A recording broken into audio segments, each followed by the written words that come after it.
Hello मेरे प्यारे बच्चों। तो आज हम आ गए chapter number 7 of class 10 CBSE coordinate geometry. तो चलिए शुरू करें। शुरू करने से पहले इंट्रोडक्शन पार्ट सबसे ज़रूरी है, आप इसे ज़रूर देखिए, देन हम चैप्टर के पहले क्वेश्चन पे चलते हैं।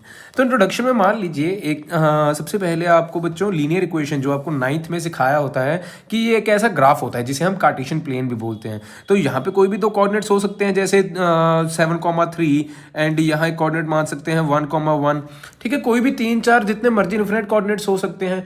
अगर मान लीजिए हमें कह दें कि इस कोऑर्डिनेट और इस कोऑर्डिनेट में डिस्टेंस फाइंड करके बताइए कि ये कितना दूर है एक दूसरे से, तो हम कैसे बताएंगे? तो इसके लिए हमने स्पेशल फॉर्मूला बनाया है कुछ, जिन्हें हम डिस्टेंस फॉर्मूला बोलते हैं।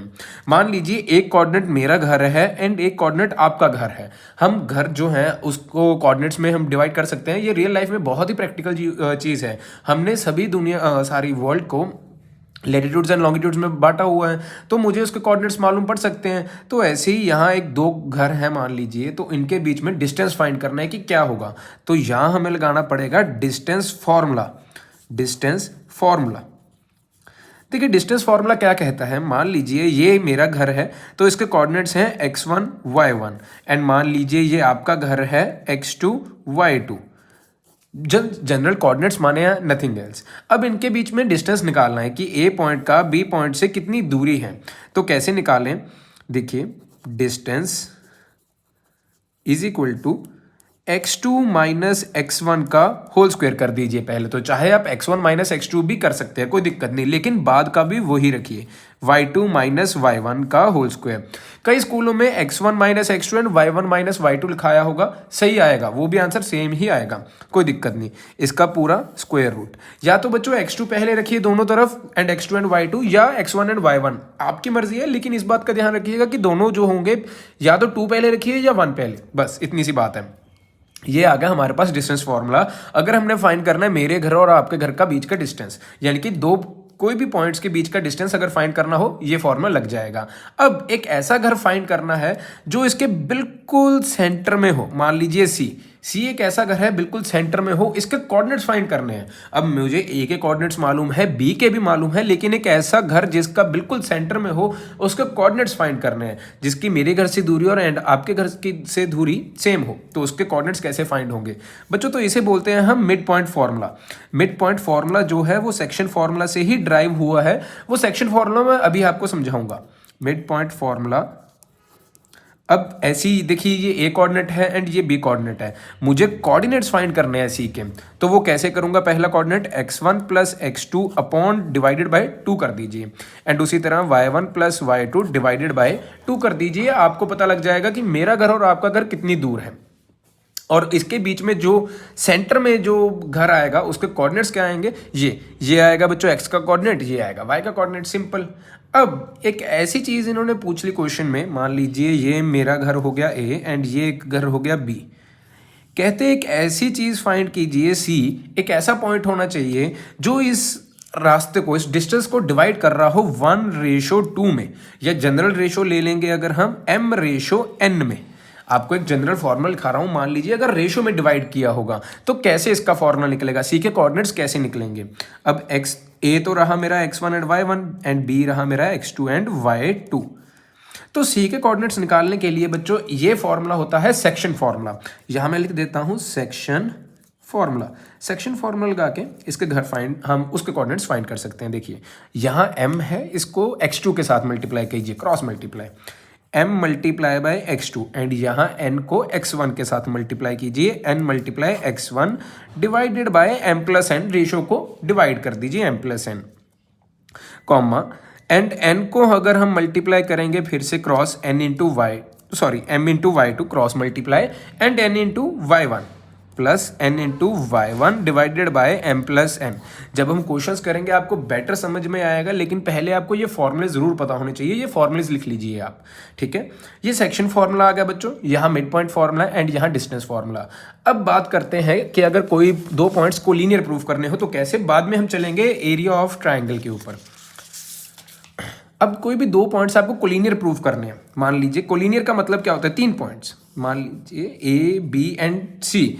अब ये जो सी पॉइंट है, ये इन्होंने पूछा है कि कैसे, ऐसे पॉइंट दिया होगा सी, कह देंगे कि ये एक लाइन पे लाई करेगा या लाइन के बाहर लाई करेगा। आप इसे प्रूफ करके दिखाएं कि ये जो पॉइंट सी है इट इज़ ए कोलिनियर और नॉट ए कोलिनियर। तो आप कैसे करेंगे, सबसे पहले आप डिस्टेंस निकालिए ए सी का, distance of A C, simple सा आ जाएगा। देन आपको डिस्टेंस ऑफ सी भी निकालना पड़ेगा, देन आपको डिस्टेंस ऑफ ए बी निकालना पड़ेगा। ये तीनों डिस्टेंस आपको टर्न बाय टर्न निकालने पड़ेंगे। देन अगर आप देखो तो ए सी प्लस सी बी या बी सी करोगे तो ए बी के बराबर आना चाहिए। अगर तो बच्चों आ रहा होगा तो यस लिख दीजिएगा, अगर ये चीज़ नहीं होगी तो नो लिख दीजिएगा। बस इतनी सी बात है। अगर कोई भी 3 पॉइंट्स को कोलिनियर प्रूफ करना है, तीनों डिस्टेंस निकाल लीजिए एंड आपको पता लग जाएगा। अब आगे ऐसे सवाल आते हैं, देखिए आपको ना 4 कोऑर्डिनेट्स दे देंगे A B C and D, और वो कहेंगे चारों कोऑर्डिनेट्स एक क्वाड्रिलेटरल के हैं। क्वाड्रिलेटरल होता है बच्चों 4 sided figure A B C D. कहेंगे कि मुझे ये जो क्वाड्रिलेटरल है ये फाइंड करके दिखाइए कि स्क्वायर है। देखिए 4 पॉसिबिलिटीज हो सकती हैं, स्क्वायर, रेक्टेंगल, रोम्बस या पैरेललोग्राम। ठीक है, 2 पैरेलल लाइंस एंड जीएम, ये चारों क्वाड्रिलेटरल्स में से कौन सा क्वाड्रिलेटरल होगा ये। तो इसे फाइंड करने के लिए क्या करेंगे, हमें 6 बार डिस्टेंस फॉर्मूला लगाना पड़ेगा। आई नो काफ़ी ज़्यादा है लेकिन लगाना पड़ेगा।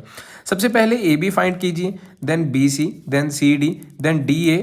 देखिए A B B C C D D A ये आप फाइंड कर लीजिएगा। Then A C and B D, A C and B D ये सभी फाइंड करने पड़ेंगे। अगर A B is equal to, देखिए फाइंड करने के बाद A B is equal to B C is equal to C D is equal to D A हुआ तो आपके पास 2 पॉसिबल केसेस आ जाएंगे, एक स्क्वायर एंड दूसरा रोम्बस। ठीक, एक स्क्वायर एंड एक रोम्बस। अब जो आपने ये जो डायगोनल्स निकाले हैं, अगर डायगोनल्स भी इक्वल होंगे, A C is equal to B D, then it is a square. But अगर डायगोनल्स का डिस्टेंस सेम नहीं होगा तो आप लिख सकते हो कि वो रोम्बस है। ऐसे हमें फाइंड करना पड़ेगा। एक और, अगर बच्चों हमें ऑपोजिट साइड्स का डिस्टेंस सेम आया लेकिन एडजेसेंट साइड्स जो साथ ही पड़ी हैं उनका डिस्टेंस सेम नहीं आया तो वो हो जाएंगे रेक्टेंगल एंड पैरेललोग्राम। देखिए कैसे, अगर A B is equal to C D हुआ and C B is equal to A D हुआ, A B is equal to C D and C B या B C is equal to A D, अगर ये possible cases हुआ तो फिर से 2 cases बन जाएंगे, एक रेक्टेंगल का एंड दूसरा पैरेललोग्राम का। रेक्टेंगल के बच्चों फिर से वही केस, अगर डायगोनल्स सेम हो जाएंगे तो रेक्टेंगल होगा, अगर डायगोनल्स सेम नहीं होंगे तो पैरेललोग्राम लिख दीजिएगा। ऐसे हम क्वाड्रिलेटरल फाइंड कर सकते हैं।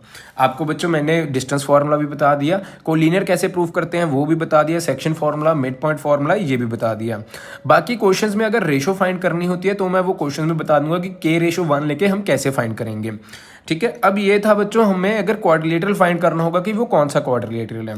लास्ट में चलते हैं area of triangle, area of triangle जो आपकी लास्ट एक्सरसाइज है। तो देखिए मान लीजिए ये एक ट्राइंगल है जिसके 3 कोऑर्डिनेट्स होंगे, ए जिसे हम x1 y1 मान लेते हैं, दूसरा कोऑर्डिनेट होगा b जिसे हम x2 y2 मान लेंगे एंड तीसरा कोऑर्डिनेट होगा c जिसे हम x3 y3 मान लेंगे। अब बच्चों एरिया का फॉर्मूला क्या होता है, देखिए आपको फॉर्मूला ही याद करना पड़ेगा, ऐसे रट्टा मारना पड़ेगा। Area of triangle A B C will be equal to 1/2।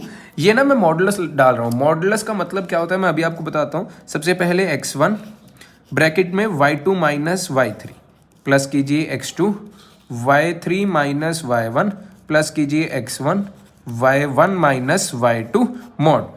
अब मॉड का क्या मतलब है, अगर तो बच्चों आंसर यहाँ नेगेटिव आ रहा होगा तो मॉड ओपन होके पॉजिटिव आ जाएगा। फॉर एग्जांपल अगर -3 के साथ मैं मॉड लगा दूंगा तो इसका आंसर 3 बन जाएगा, अगर मैं -5 के साथ मॉड लगा दूंगा इसका आंसर 5 बन जाएगा, और अगर किसी पॉजिटिव नंबर के साथ मॉड लगाऊंगा तो पॉजिटिव ही रहेगा।